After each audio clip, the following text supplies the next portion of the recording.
আজকের ভিডিওতে দেখব আমরা কিভাবে ফেসবুকে ফলোয়ার অপশন চালু করব। তার জন্য চলে যাব আমরা ফেসবুক লাইট অ্যাপসে। এখান থেকে ক্লিক করব আমরা থ্রি ডট আইকনে। থ্রি ডট আইকনে ক্লিক করার পর এখান থেকে আমরা স্ক্রল ডাউন করে সেটিংসে চলে যাব। সেটিংসে আসার পর স্ক্রল ডাউন করে আমরা এখানে how people can find and contact এখানে ক্লিক করব। এখান থেকে আমরা এভরিওয়ান করে দেব।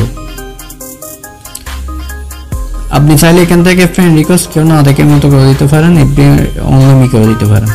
আমি অনলি মি করে দিলাম। এখান থেকে চলে যাব আমরা ফলো অ্যান্ড পাবলিক কন্টেন্টে।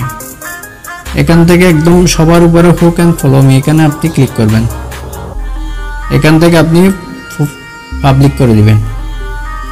পাবলিক করার পর এখানে নিচে আসবেন। আসার পর এখানে হু can see your follower and your time এটা আপনি অনলি মি করে দিবেন, যেন আপনার ফলোয়ারগুলো কেউ দেখতে না পায়, জাস্ট সংখ্যাগুলো দেখা যায়। তারপর এখানে আসবেন who can see the people face and list you follow এখানে ক্লিক করবেন। এখান থেকে অনলি মি করে দিবেন, যেন আপনি যারা যারা ফলো করছেন ওগুলো যেন কেউ দেখতে না পারে। তারপরে নিচে আসবেন, এটা আপনি পাবলিক করে দিবেন। এখান থেকে এগুলো সবগুলো পাবলিক করে দিবেন, এটাও পাবলিক করে দিবেন। তারপর এই দুটো অন করে দিবেন। তারপর ব্যাক দিয়ে আপনি চলে যাবেন আপনার প্রোফাইলে। প্রোফাইলে আসার পর আপনি এখানে এডিট প্রোফাইলে ক্লিক করবেন। এখান থেকে এডিটে ক্লিক করবেন। এখান থেকে অ্যাড রিলেশন স্ট্যাটাস এখান থেকে সিঙ্গেল করে দিবেন। এখন সিঙ্গেল করে দিবেন, এখানে সেভ করে দিবেন। এখন আপনার মোবাইলে ফলোয়ার চালু হয়েছে কিনা কিভাবে দেখবেন, তো আমি অন্য একটা আইডিতে চলে যাব। অন্য একটা আইডিতে আসার পর আমি এখানে ওই আইডিতে সার্চ করব।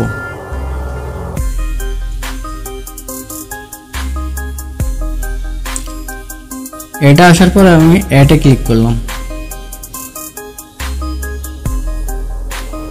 তাহলে আমার এখানে একটা ফ্রেন্ড রিকোয়েস্ট চলে গেছে। এখন আমরা আইডি ঢুকে দেখবো যে আমার ফলোয়ার চালু হয়েছে কিনা।